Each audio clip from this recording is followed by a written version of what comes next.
Welcome, everyone, to another edition of Why It Matters for March 2021. We are joined here today, as always, Tim and myself. Say hi, Gracie. You totally picked it up. Never mind. You missed it. Totally missed. George Burns. Yes, it's like, say goodnight, Gracie. Good night, Gracie. No idea. You never don't know any of what George we're and Gracie about. Show. Never mind. No. I will. Don't edit this Is out. it a black and white show? Yes, it's a black and white show. It's old. It's the George and Gracie Show. I have no idea who that is. Wow. I'm gonna Google it in the background. Please, yeah, George Burns, Gracie. It was always like, say goodnight, Gracie, and she would say goodnight, Gracie. Good night, Gracie. Anyhow, right? Yes. Right. Do it one more time, and I'll totally nail it. No, it's too late. This is gold. It's in the recording, and I look like a heel. Anyhow, Tim and I are thrilled to be joined today by Amy Sample Ward, who is someone we have both had, I would honestly say, the deep privilege of association with for many, many years. Amy was a guest on our old podcast, Cloud TNT. Tim and I are unbelievable admirers of the work that NTEN does. And I don't know, Tim, is there any other praise you want to heap on Amy before we turn it over to her? No. I had one of the most amazing, speediest in Portland driving experiences one time so in the car. This is crazy. I'm sorry. I just have to say it was, I think, Judy Sohn, you, me, and Joni. Amy driving. Right, with Amy driving in a small car, and just like Amy drives great. I'm very comfortable with it because it's fast like I drive, and it was fun. And we were skipping another conference together, which made it even better because that's my favorite thing to do, is to skip conferences. So that was a really great experience. I know that you've had much more impactful work, but that was a really great memory. So there we go. Didn't we get Thai food? We did get Thai food. We did get Thai food at a really great restaurant. Yeah. Mm-hmm. So yeah. Come back to Portland. Amy. I'll drive you to Thai food anytime. I remember not in a travel. Pandemic, but outside of that. Afterwards. Yeah, I definitely remember travel. Amy, please shut us up and introduce yourself. I was just going to interrupt. I was like, I'm just going to move this into like some sort of format of podcast interview here. Okay, so thank you for having me. Thank you for heaps of praise. I feel unworthy, and also accept it as part of my ongoing work to accept how worthy all of us are. I am Amy Sample Ward. Hello. We don't know each other. I'm happy to drive you around in Portland and take you to Thai food too. I am the CEO at NTEN. I use she and they. I am based in beautiful Multnomah, Clackamas land, where today it is just the way I like it, like tumultuous outside. It feels good. It feels, nature and weather are happening. It feels great. And I'm excited for this conversation because a big practice of mine that I consider my professional development, instead of, doing more formal things like courses or professional certificates, which obviously I advocate for because NTEN provides them, is I have committed that at least once a week for, a couple of years now, my goal is to have an agenda-less call with a community member. And I just learn about what they're working on. We get to share whatever is just, top of mind, top of heart in the moment with this other person. And I really think that being in relationship is the way we do this work well, and that we are accountable to each other as actual people, not government white dominant systems that have said certain people talk to each other or something. And so those conversations, some of those have turned into folks I text every week and are close friends now. Some of those folks have gotten integrated into NTEN programs. Some of those folks we talked to once, and that's totally fine. But I think the opportunity to have an agendaless conversation with people that you trust and respect and enjoy is a gift that we kind of generate for ourselves. And so this one happens to be recorded, which I'm going to try and manage what I say, and perhaps the vast amount of swearing, but otherwise, let's do it. Thank you. Amy, I think where I want to start is so this is one recording that it's actually kind of awesome because we're doing a few with Amy this month for a few different purposes. And something you said in the prep for a different session that we're all doing really touched my heart deeply. And I will quote the quote as I wrote it down, but like, I really wanted to invite you to elaborate on that. Okay. Because the quote that Amy gave me was, how do we have a conversation about tech strategy in the first place when everything is awful right now? And we were just doing workshop prep and my heart went right to my throat. And I was like, that's it. I have been personally trying to pretend for the better part of a year that everything's under control and the situation's normal. And it hasn't been. And it's like, it gave me a minute to realize that like pretending otherwise is not only tone deaf, but it's also like stressful. And maybe that's part of all the stress we're experiencing. So I wanted to invite you to open with that, because I think that was a really clear and beautiful intention. Yeah, thanks for that. I think,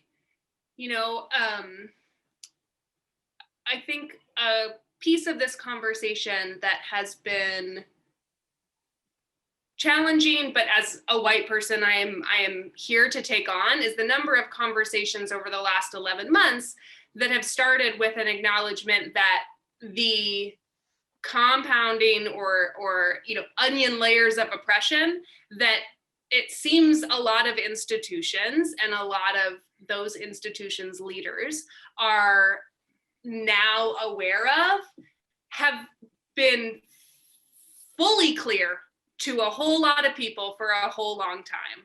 And I think the reality that so many folks like didn't know that there was systemic racism baked into our healthcare systems until there was a global pandemic, and even then like thought maybe it wasn't real still, is what makes it feel almost harder for all of these same communities to say, yeah, this is a problem. This is a problem we felt for a long time. And now, amidst a global pandemic, amidst, real righteous uprisings all around the world, not just in the US, against police brutality, against systemic racism, like all of these things, and you're still a meh? You're still like a statement that it's okay, I think it makes it so much harder when it isn't even just that they're happening, it's that despite the pinnacle it feels of these things happening at the same time, there's still little acknowledgement of it. And certainly that'll, I'm sure, come up in our conversations today, but just a real-time reflection that I have been feeling. I mean, earlier this week, I don't know what day, because what is time? And, it just wasn't today. But sometime earlier this week, I posted in like the NTEN staff Slack about,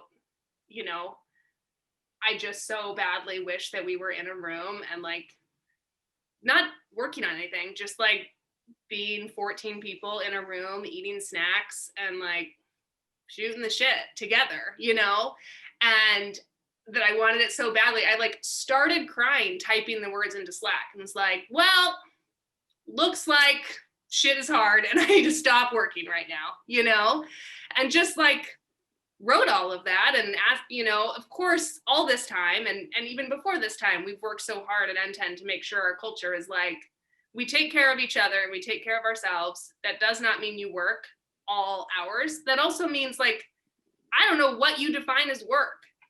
Taking care of yourself is work. Like going and picking up medicine for another staff person and dropping it off at their house because you have a car and they don't have a car and there's a global pandemic happening. Like that's work. That's work time. Like, I don't know how we get through this world if we are not taking care of ourselves and taking care of each other, and acknowledging that like all these other structures that try and define what resource is or what work is or what we should be doing, like that is fucking white supremacy at work, and just like move on, you know, get out of that mindset, because otherwise, like, how many things can we create that no one can use because we're all having a hard time, you know? Yeah. And it's funny because I'm a geek at heart.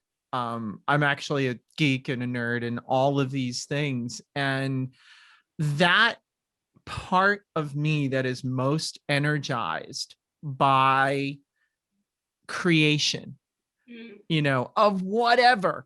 And I always acknowledge now, like, not at all points in my career has that creation energy always been directed at things that are like explicitly positive or amazing. There's been a lot of moments in my career where I'm just like, no, this is fueled by pure rage and we're going forward with it. But you know, like that person in me who's enamored by creation, what I love about what you said is it's an invitation for everyone like me to examine the power and privilege that allows us to do that creation in the first place and how it's landing in the greater world. And I think that's been the gift in some ways of the past year, since we're coming up on a year now, has been to just say, like, how is it that we really show up? So thank you. Right. Yeah. I also want to say on that, that I've been thinking, and Tracy and I talked about this last week. I think what you said about time is so true. It was either yesterday or last May, like somewhere in there. But I remember we were talking about the need right now, especially, I'll just say for white men, especially, to just turn around and actually say, like, I'm sorry, this is the moment for confession to actually just start happening. Like, this is us. This is what happened. We see it. And just naming truth as reality of truth instead of being surprised by it. To the degree that we were surprised, it's time to move past that and actually say, yeah, you know, and this is what's next. And I feel that personally in really powerful ways that I don't always know what to do with. What I do feel like has been important is to know we got to start by saying, like, this is a problem and we are the problem. It's not other people. We don't even put more posts out there about other people. Like, we just need to start doing our own business. So thank you for raising that and just continuing to remind, like, this is a hard moment. And I heard an analogy where we're all, like, for the pandemic, we're all in a storm, but some of us are in yachts and some of us are in lifeboats, and some don't even have lifeboats. And as one of those who's in a yacht, I find that a very horrifying thought and want to escape it. And this is the moment to just not escape it. Like, that's the problem, is turning away. So thanks for raising it. Yeah, thanks for sharing that. I want to softball a question to you, which I think will precipitate a bunch of other discussions. But it's an easy one, I think. I was a softball pitcher. Were you? For a number of years. I was. Okay, so I'm going to dial back that metaphor. I'm going to say I'm going to easily hand a question to you because I know softball pitchers are actually pretty badass in this world, and I couldn't hit a softball to save my life. My wife would tell you, yeah, they're bigger than baseballs. My wife would tell you the only place where I actually experience elegance and grace is on skis, and everywhere else I'm always just like falling into things all over the house. But I want to ask you, you know, with regard to the past year, this was the start of, you know, my inquiry on this conversation, and that is big tech companies in general, which is something that NTEN has a lot of relationships with, have had to respond to two things: the global pandemic and, you know, the literal realignment towards racial justice that has taken place and continues to take place in our world. letter grading those responses. Oh gosh. Yeah. How have, Great. yeah. I mean, I wrote a piece That's about a soft pitch. What? I wrote a piece about it and I was like, I'm so glad that you're all standing up, but it's not what happens when you're standing up. It's what happens when you sit back down that matters. But like, letter grading those responses, like how has that landed with you and your point of view at NTEN? You know, I mean, I think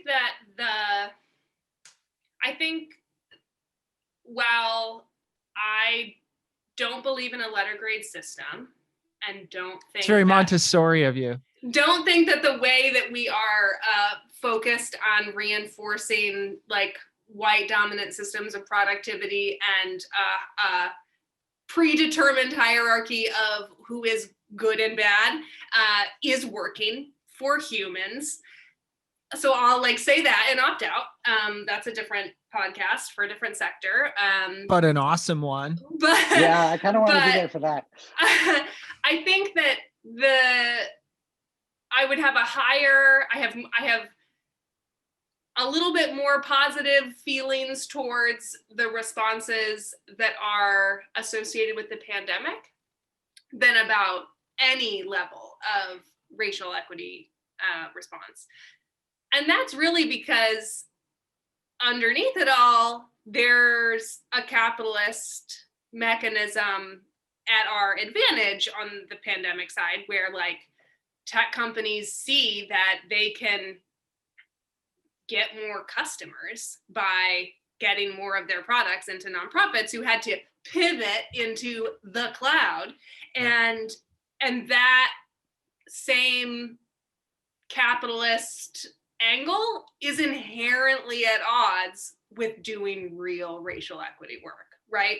So I think that is my answer. Like I think the biggest example I go back to is when, a year ago, like everything happened and everyone was like at home and, I saw some meme the other day where someone said, I'm sorry, I can't credit them. It was just like an Instagram story meme of something.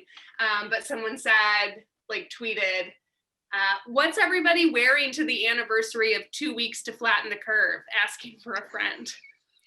And I was like, oh my God, remember when we all thought we would go home for 2 weeks and then a global pandemic would be over? So, remember that time a year ago.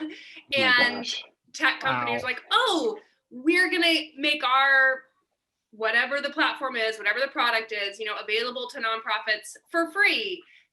Fine print until September, right? And there were so many organizations who were like scrambling and doing the thing that we know not only nonprofits, every single person, every single kind of organization was doing back in March and April, which was like, just grab things up that are free and try and keep going. There was no strategy. There was no, hey, what makes sense for the communities we work with? What kind of access do they have? Like, there was none of that level of community-based strategy. And then a couple months in, they were like, hey, these tools aren't really working. And also, do we have to start paying for them? It's like, that's capitalism. That was an opportunity for a whole bunch of new customers, and either they bend and say, we'll keep doing this for free for nonprofits, or whatever their mechanism would be for their like charity, or got to do some hard shifts and have a real strategic direction for your technology here. On the racial equity side, oh my gosh, like that I need a lot of bubble wrap around how to talk about that. Like there's just no, I think that there haven't been any of those blog posts or conference panels of, this isn't only a statement when it's about the pandemic, but those blog posts and those conference panels of like, you have to do more than make a statement about racial justice to be doing something. I don't see shifts that are moving actual power, actual responsibility real accountability into the hands of or in relationship with those same communities. And until that happens, it doesn't really matter what we say. It doesn't matter that you made some policy that everybody gets certain benefit. Like, those things should have already happened, so they don't count as credit now. Like, you're just getting to neutral. You're not even getting to a place of working towards real equity here. You know, like those components aren't on the list that anyone's asking for demands, because like, as a legitimate company, you should have already been doing that work, you know? Yeah, it's funny.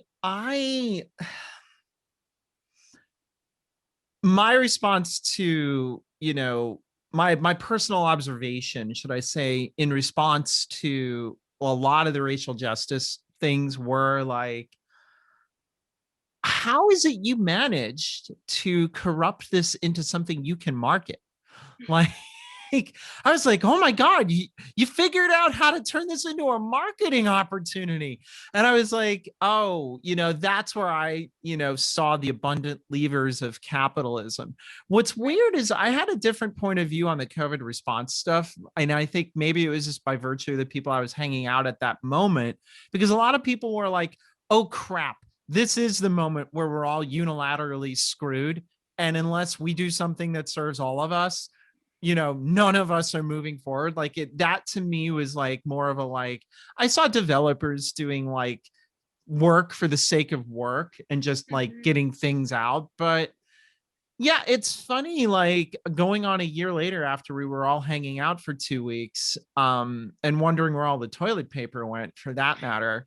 You know, like, it is funny a year later that so much of what happened with the pandemic is rooted in human behavior, and so much of that behavior still rests in these systemic inequities that we're profoundly uncomfortable to unpick.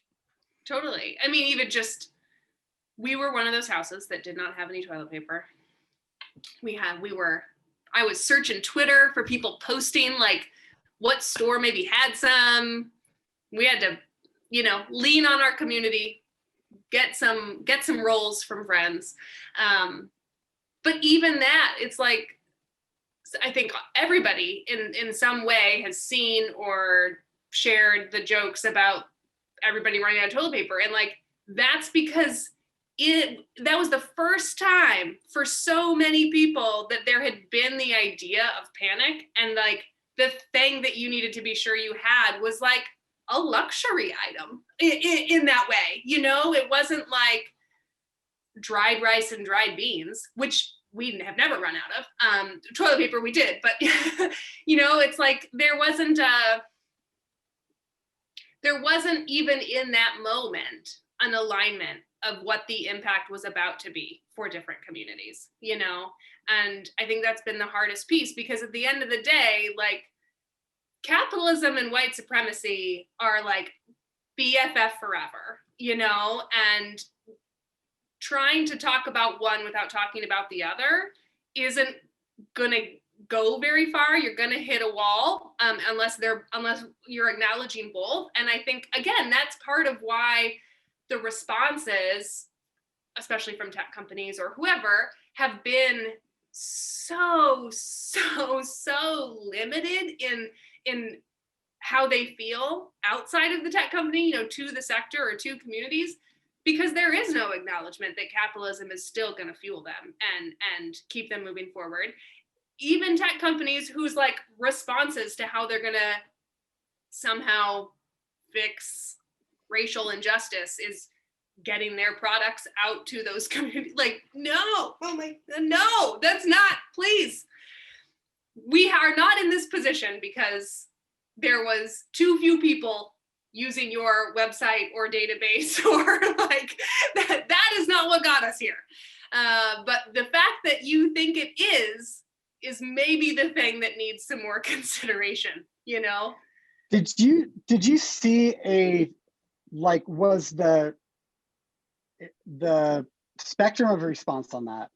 Was there a spectrum, or was it all like, even the variance on responses were so minor that it's basically the same response?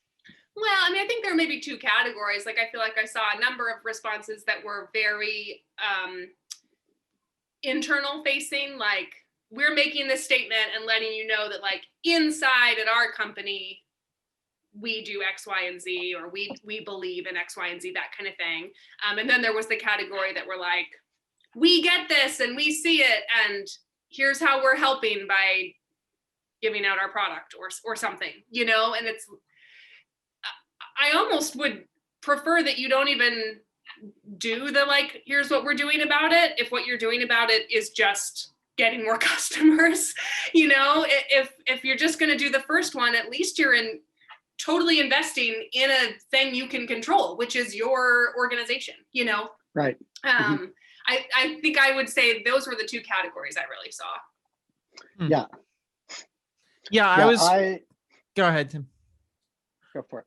Oh, I was going to say, the one response that was profoundly disappointing to me was watching several companies that I respected deeply create whole new products to sell for the sake of solving a problem that, like, in fact, you know, and where I want to pivot this to, Amy, is another quote that, you know, has been on my mind since we were just talking about it in the prep for this recording. And that is, you know, so we've created whole new products, we've created whole new responses, and we've created whole new marketing campaigns for the sake of solving problems that we didn't realize were problems literally a year ago by virtue of our own blindness and participation in the system that created the problems in the first place. Now, caught in the middle of all of this are nonprofits and the impact economy globally, right? And that impact economy has been on the front lines of trying to pivot, solution for its communities, address these inequities, and at the same time is now getting twice the inundation of technology, leading me to the other brilliant Amy quote that I wrote down to the section, and that is, why do we belittle the one section of our world that is holding our communities together at this moment? And why I want to pick at that is because this gets at the root of how nonprofits adopt and get into technology in the first place. Thanks for all of that. I think, you know, there's this conversation we were having earlier that I kind of want to invoke a little here, and that is the idea that we have, I mean, maybe not the three of us in this conversation, or other, not every single individual person, but we as the collective have just accepted that, you know, to work in a nonprofit is to, like, do lesser work than working in a for-profit, and that the nonprofit sector is permanently, like, behind or trying to catch up, or, like, doesn't know how to be as savvy as all those tech companies, or just, you know, for-profit industry in general. And there's something about accepting that trope that means we can't even start the conversation at a place to be most constructive and strategic, because we're going to spend half of our conversation trying to prove that we are, as an organization, not in that trope like everybody else, so that we can then have some other conversation, right? And it's just not productive. But I don't know that nonprofits are necessarily the main perpetrators of that myth. You know, I see in so many technology company and philanthropy articles or white papers or statements, you know, it's oh, well, for-profits are here and nonprofits are, like, lagging behind. And I don't know that, I mean, I would love to see, like, truly, objectively, who are the organizations that are doing great across the things that matter, across equity, across real impact. And okay, like, if you can tell me, like, the top 100 are all for-profit companies, I will then finally believe you. But I don't know that that would really be the case. And we have to let go of that idea And then that existed even before the pandemic, right? Like we were already having all of those articles of nonprofits lag behind in innovation. Like what even is innovation? Like, no, that's not real. And then the pandemic happened. And so many companies had never had a policy where their staff got to work from home. A bunch of nonprofits did. A bunch of nonprofits already knew they could work from home. You know, like the fact that it had to be a news article that tech companies were like, they've sent 1,000 employees home. Okay, like literally everyone did. We're in a pandemic. We have stay-home orders. Like, I don't know why this is newsworthy, you know? So the pandemic happened, everybody shifted, not just nonprofits. Everybody struggled, not just nonprofits. Like we are all humans in all of those organizations. And I think there's this piece that enters into the way technology companies responded, back to our kind of what we were talking about before, of, oh, we need to like pity these lowly nonprofits, right? We need to provide some charity, which is itself like this white savior complex of we've created something that we know can somehow uplift and save these people working in a nonprofit. But back to our other piece, that's capitalism. That is them like getting some customers in that need a product. And none of that was because of who those organizations necessarily served or who worked in those organizations, who led those organizations. And that is a huge missing piece of this, right? If nonprofits are meant to be able to really call tech companies to task and into accountability, that is calling them to spend so much more of their time focused on the folks who are providing them technology than the folks who they are serving. And I would never ask them to do that. Well, I think there's lots of value in the nonprofit sector, like collectively organizing and getting tech companies to answer to us. I don't think that individual staff in those organizations should have to spend their time doing that, because they are the ones providing so much resource in so many ways to communities right now experiencing so much need. And why would they then need to shift where they spend their time to do the work that those tech companies should already be invested in doing? Can you connect that to something that NTEN put out this past year, Sure. the Equity Guide for Nonprofit Technology? That was a really amazing project, and I want to hear more about that as that kind of demand. Yeah, and I'll share a little bit of the history that I don't know that we talk about too much, but a number of years ago, I think 7 years ago now, which seems like, I guess, 7 lifetimes, the NTEN staff and board and community committees were talking about like what are needed resources in the sector. And, you know, a big area of focus for across all those board staff and community was something to orient and organize around that gets at, you know, what NTEN's mission is, which is the racially equitable use of technology. And how do we help folks kind of talk about the same things when we say equity in technology?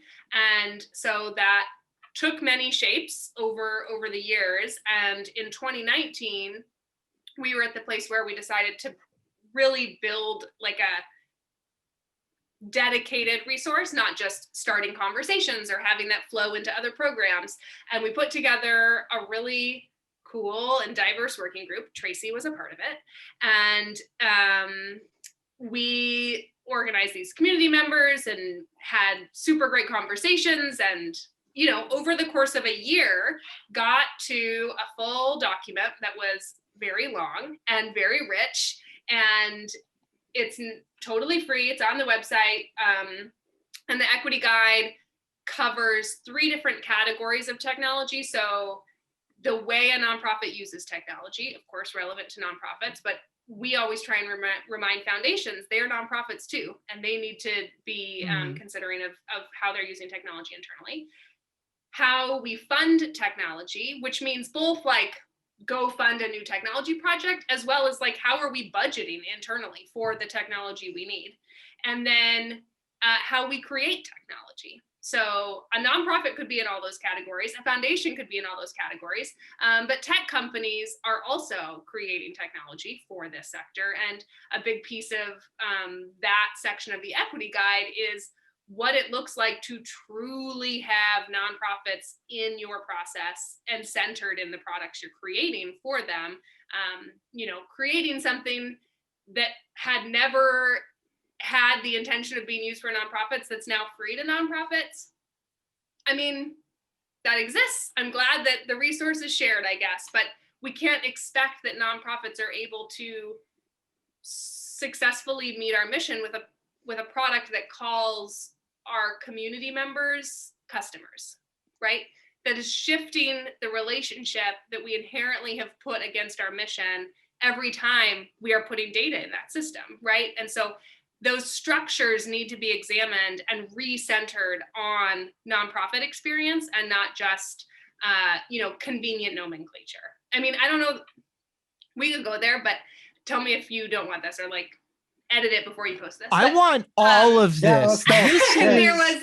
This is what I want right here. I was just talking yesterday to some folks that I'm in a group with at GitHub who I'm so excited for them and really proud to like shout their investment from the rooftop of my bedroom table. But they, have now pushed live that they have renamed, because of the nomenclature of oppression that the technology sector is built on and constantly reinforces, they've renamed that there are no master branches, there are main branches, and that we can get rid of the kind of language that reinforces white dominance. And that's been pushed, it's live. All of GitHub, all of the internet that is powered through GitHub, that has been shifted. And that's awesome, I'm so excited. And like, that was the right thing to do. It shouldn't have been there to begin with. Folks should do some examination of how it was created that way. But at least it's been shifted. And what I was talking to them about was the vast number of white angry responses that shouldn't have happened, that they shouldn't have made that shift, that it doesn't matter, that is going to be a problem to them to, I don't even know what, like, I don't even know how to imagine what the criticisms are, but there were a lot of them. And I'm super glad that so much of it was shut down and GitHub was able to just say no, to that kind of pushback. But the idea that there would be that much pushback is, again, like a reflection of what we're dealing with when we talk about changing who technology is for, who it is being built for, who is doing the building, and what the impact of that is. And it isn't just having folks on the team, it is shifting and accounting for the way it's already been built, the impacts it has already made, and the way it reinforces so many of these other systems. One of the powers of technology is the way that it introduces words that create systems of meaning, right? So I talked at the M&A conference a couple of years ago about implicit biases in systems. So that's a good example of one. Another, like, gender obviously is an obvious one. Household leader or primary household leader, lots of this. And I think it is easy to forget if you don't see all of the comments that come back in. So like when you were telling that story, I'm like, that seems like a no-brainer. Right. And I'll admit, I'm surprised.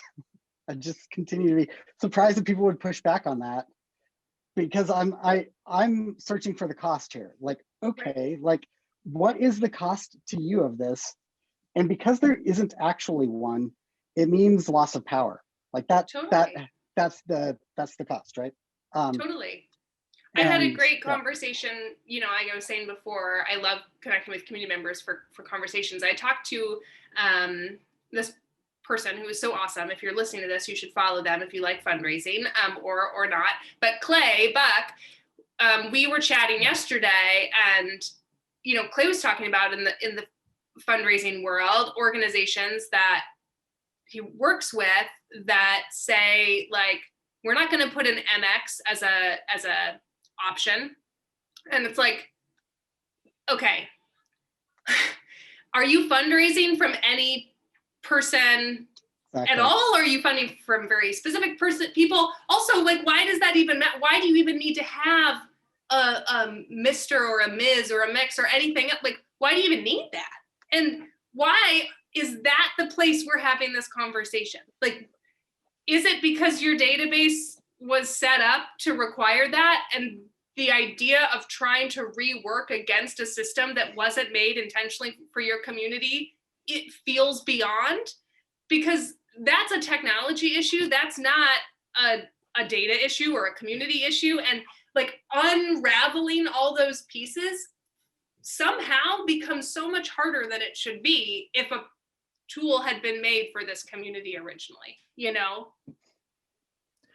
You know, it's funny. It reminds me of something that we went through this past year in the, what I call, oh, little town of Livermore out here in California. We are, one of our side things that we've done is we co-founded Livermore Pride, and there's a lot of amazing folks engaged with that. But by virtue of that, we've gotten to just be acquainted with folks on the city council, and one of our volunteers now, board members, she ran for city council and she won in the fall. It was awesome. But one of the other city council members here, she's a PhD sociologist. And we got in a talk about like, well, all we really want to do is fly the pride flag at City Hall or somewhere, right? And you know, what's funny about our town is the City Hall is actually not at the center of town. It's down the road, and it has its own little flag posts, and that's very lovely. But the target flag that we were originally thinking of was the one that's like literally in the center of our town that you can see from a mile away, because it's like one of those like America flags, right? And, you know, we got in this whole discussion about symbology and sacred Americana, and what does it mean when people feel like their symbols are threatened. And, you know, folks weren't threatened by a pride flag at town hall, but they certainly were on that giant like America flagpole, right? So the town had to write its whole flag ordinance around all of these things. And, you know, at the end of the day, I was like, okay, look, we got a pride flag up. That was cool. Right. And, you know, but at the same time, you know, you're pulling on my memory of that conversation because of the fact that technology also creates symbols, whether or not it does so intentionally. And then to unpick it once it becomes meaningful to people is just a mess. Right. Well, and it has the power to reinforce those symbols. Yep. In like, you know, the power of, you know, software as a service is that it's always working for you, generating revenue in the background, right? So, and that's also what it's doing with those symbols, right? So it's always in the background, strengthening and reinforcing those symbols unless you make a move on that. To your point, Amy, about technology as a place, I do not know what happened. I just totally lost my question. Let's edit that out. Oh shoot. Oh yeah, I don't know what it is. I'll have to remember it. I bet it was gem. Gem? Oh, a gem? Yes, I'm sure it was. Well, I do. Okay, so one. I was like the band Gem from the cartoon. When you and I get a chance, like I would love to have coffee with you, just and talk about the absence of price in nonprofits. So I know like that'll introduce capitalism, and we can have that whole conversation as well. But I just want to put that out there while we're doing this, you know, internal edit that we're going to get out. You know, I think what's interesting is to be anti-capitalist does not mean I or other folks entering a conversation to take an anti-capitalist view would say, and so nothing has value, you can't pay for things, there's no longer any money exchanged or other good exchange. That you don't have to like do away with the idea of value to be anti-capitalist, right? It just means that the value isn't how many of this can I sell at maximum or how much money can I extract at maximum. Yeah. It is about being in relationship, right? All of this is about being in relationship and right relationship with each other. And so we even talk about this in the equity guide. Like, you can charge for your platform, build it with nonprofits at the center, include staff at your tech company who have previously worked in nonprofits, right? Like, embed the purpose and the end user of this sector in your product development, and then price it appropriately. Nonprofits will pay for technology. I mean, it is very rare, even in NTEN's world of, you know, talking to 50,000 plus, that folks have spent zero actual dollars on their technology. No, organizations of any type, any IRS tax status will pay for technology, but we don't think that the pricing has been set equitably and in a real relationship with nonprofits, right? So it's either like, give it away for free and write it off, or it's over here and we're making a ton of money extracting from the sector, right? There has to be an in-between that says some folks shouldn't have to pay because they're a mutual aid group that is providing great service but doesn't have a C3 or something, right? Up to, you're an enterprise level international organization, yeah, pay for these tools, right? And like, what's the scale in between those places, I think is the pricing that we're trying to advocate for in the equity guide, and that we don't see a lot of widespread adoption of in the tech sector. Yeah, I would say on that, part of what I mean by price is that there is no price set for services that nonprofits provide, and the absence of a metric there throws off all of the conventional capitalist markers. And you have people on your boards that have done well with an opposite model, you know, of, okay, do as little as you can for as much as possible. Right. And impact is the exact opposite, you know, do as much as you can for as little as possible. And the underlying economics of that difference can't be represented anywhere because there isn't price. Right. And so it puts nonprofits in a disadvantaged conversation position every time there's a conversation around that, because there isn't, you know, there's a price for every other thing out there, but nonprofits, and good luck if you ever tried to say like our services are like, you know, that goes bad fast, and for good reason actually. But so I think that's, I'm glad to hear you say like that is the pricing model. You know, I remember talking with Salesforce about the 10 free licenses, and I'm like, that creates a problem in the market instead of it being sliding scale. You know, so the one other thing I would love to get your thoughts on related to symbology is around the CDM. And I want to talk about it as symbology because as Tracy and I have thought about CDM and others that we've been working with, one of the ways we view it is... Which stands for the Common Data Model. For folks yes, thank you. Most explicitly for the nonprofit Common Data Model. There are others, but when we say CDM, it's a shortcut for the nonprofit CDM, Common Data Model. And one of what has us energized about this is looking at 2030 and the SDG goals that are out there, which have largely been marketing, and seeing the incredible power of those as a, here's 17 things we don't have to argue about. We can just say like, somebody upstairs set them for us. Let's go for those. And the problem with a lot of those is there's no real connection to data around impact that's being generated by that. And so when we're looking at the nonprofit CDM, part of what we're looking at is those as symbols. And then part of it is just cost reduction. So very curious if you have thoughts on that, what you are thinking about it, etc. I do have thoughts about it.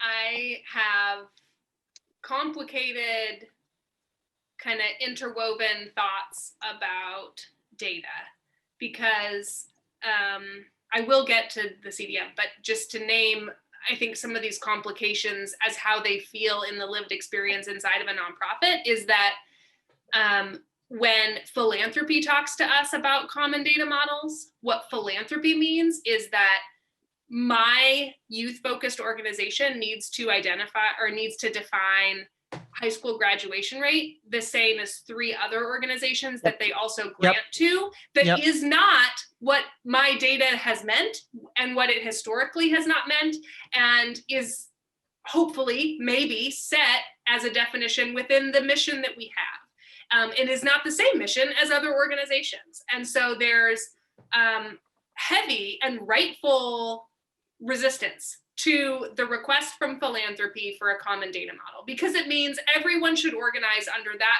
foundation's definitions. And then somehow by doing that, we would share our data with them, and like they would get to claim some story of impact that is not theirs. Like they should have put the money in. I don't, yes, just give us the money. Don't claim the impact, right? And so there's that view and perception and real experience that happens. Foundations are trying to, set the definition of those areas of work. And then on this other angle of like the spider web, right, is the very practical need that organizations have who do not have the same mission, but have community members they are serving with some pieces of services that are only part of the blanket of services that that person is experiencing, right, or benefiting from. And so how can, as a practitioner that provides one piece of services to the community, best interact with people who are serving, providing the other parts of those services? Someone who's houseless in Portland right now is probably potentially able to access services from 5, 6 plus organizations, but those organizations don't have effective ways to know or support the user path, right? To use a technology term. And so it doesn't feel good. It's a broken experience for those folks, right? So then there's that piece. And then there's another web, right? Which is how many organizations, even within their own organization, from program to program, they are using different tools. They have different data silos. They don't even know within the organization how best to communicate with a single constituent, right? So there's like so many, and those are just 3 of them. I'm not trying to say like that's the exhaustive list, but I think within an organization, when we open up, let's talk about a common data model, those are the things top of mind that organizations are like, I don't even want to have this conversation, right? Like I'm already arming myself because this is not going to serve me. This is going to be a ton of work. This is not enabling the impact I'm trying to have. So all of that, like acknowledgement first. I am excited for a few things about the nonprofit common data model. The first thing is that it can, be adopted by anyone. This doesn't have to be about any single product, which is important to me, that this isn't product specific. And that in so doing, this is really about mapping database fields. This is not about defining what those database fields are, right? And I think that that's the piece that is, unlike an effectiveness enablement piece, that gets rid of the kind of conversation about common data models that philanthropy has fueled. This is not about Tim's organization defines high school graduation rate differently than mine. This is like, I've got a program over here and all of this data, and I need it out of that system, and I need it in this system, and I need to like match it up to email address and match it up to name and match it, and that's the piece that organizations do really need. And we are all the time trying to move data from one system to another, whether it's because one program, is using Eventbrite for all their training listings and they need to port it over to the database, or my organization sharing it with Tim's, right? We're not trying to, well, I don't need to say we, I'm not part of the common data model, I didn't create it, but the benefit I think that is really there is that it is allowing those portability of data, which again is even in the equity guide. Like that's something nonprofits need to be able to own and move anytime they want, without bringing in these overlord defined components of what your impact should be or what that data means. It's just allowing you to move the data, right? Yeah, So, it sounds like you're talking about, and it's really helpful because I don't think anybody has raised this until now. You're talking about benchmarking standards, right. you know, which is in my mind such a completely different, I mean, I can absolutely see how they're related, but yeah, and that is absolutely right. And you know, Voulet has a scathing article on, you know, on those standards that is really hard to argue with. Even though I'm an economist and a measure that really likes data, I still think that is absolutely right.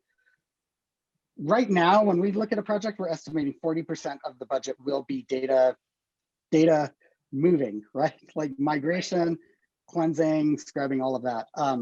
Yeah, I think you're exactly spot on. We want to see that over time get to more like 10%. Mm-hmm. And you can't do that unless you're creating that portability like you're talking about. Right. But that's I also a really think helpful a big distinction. piece of this complicated conversation around data, and I'll go find Vu's blog post. I think a big piece of this complicated data conversation is that there is not a sufficiently prominent conversation in the sector as a whole about what that data is, whose data it is, where did it come from, what is the data being used for. Before we talk about portability between systems, like what are you putting in there? Is it extractive? Do people even know you have that data on them? Do they know they could take it away? Like there's just so many human pieces of the conversation that get left out because data becomes data. And data becomes a number. Data becomes a thing that an organization somehow owns. Or we could talk about tech companies, profitability. And that's even before we get to talk about impact that we're somehow proving because of data in the database. That gets way before we start talking about self-determination. I mean, even the UN SDGs, like, where's the self-determination in those? Where is the community-based goal setting around what resources they need and want versus some sort of like global universal standard, right? So there's a lot that has to be reckoned with in a conversation about data. So I don't want to pretend that the nonprofit common data model is like here to save us from that reckoning, because it's not at all. But while we're doing that reckoning, it could be a tool to move some data between systems. You know? Well, and the other thing I want to say is that the nonprofit CDM community is actually to me, the more important piece of it, which is the conversation and a space to have that conversation that is a neutral space hosted mostly by practitioners of technology who do understand, you know, how that's helpful. And the more voices that bring more of those questions to that community, the better. Yeah. So that we actually are dealing with those questions at the same time. Yeah. Thank you for your thoughts on that. Yeah.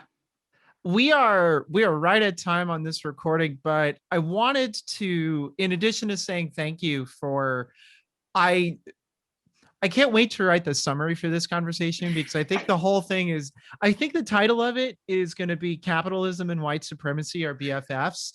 And I think the whole summary is going to be, this conversation challenges all of our assumptions in the most affirmative and awesome kind of way. And I am grateful, as always, Amy, for the things that I have learned from you through these years. I do want to point out to our listeners that the NTEN NTC is coming up. There's an amazing podcast through Big Duck that you should dig up that talks about the journey of making NTC virtual last year and a lot of the decisions and feelings and thoughts that went into that. But Amy, anything you want to say to plug NTEN and NTC before we wrap? Sure. Thanks for the plug opportunity. I think we are currently, like every day, living the anniversary of what at that time I thought was like the hardest days of my career. And now we've all experienced a lifetime of very hard days, and somehow we are mostly still here. So that's real. We are very excited that the conference, you know, COVID cannot cancel it. The venue for the conference this year cannot be a field hospital, because the venue is the internet this year. So there will be nothing taken away. There's over 150 sessions. And for folks who haven't been part of the Nonprofit Technology Conference before, the part of what makes NTEN's, the NTEN community, not us as staff, but the NTEN community special, is that like everybody gets to both be an expert and share something you've done or experienced and then go learn. So, you know, Tracy might be presenting one of those 150, but then the rest of the time, Tracy's learning in other sessions from other people, you know? So I think that is a really cool piece of the community. And 3 keynotes this year, all super amazing, and lots of opportunities for community connection and, you know, finding other people that are similar to you, and, you know, unstructured conversations, all those pieces from the in-person NTC, we've found ways to do digitally. I think there's like a NTC playlist, like Spotify, that folks can listen to. There's all kinds of good stuff. There's going to be art and music sessions every day. So like you can come listen to bands, do whatever you want to do. You can do it at the NTC. So come, it's in March, and registration, because it's virtual, was open all the way up until, you know, the conference starts. Amazing. Thank you so very much, Amy. Thanks for having me. I so appreciate both of you creating space for conversations that are bigger than any one topic. You know, I think that we need to spend some of our mental time there, you know? Yeah, thanks for always bringing it. I love it. Every time I talk with you, I'm like, wow, that's interesting. So thank you. Yeah. There's this quote from Aurora Levins-Corrales that talks about, like, if we're gonna change the world, this is my paraphrase, if we're gonna change the world and we're gonna live in this other place, we have to live and act in a way where we can both stand here today and have one of our feet in that other world. And I think about that quote like multiple times a day, as both an opportunity to like recenter myself and like, which foot am I leaning on when I'm making these conversations or making these decisions or making these, you know, whatever plans? You know, am I standing in the foot that's in this world, or am I standing on the foot that's like ready to be in that other world, you know? And I think that having big, expansive conversations helps us like shift some of our weight onto that other foot, you know? I like Agreed. that. Yep. Our feet in both worlds.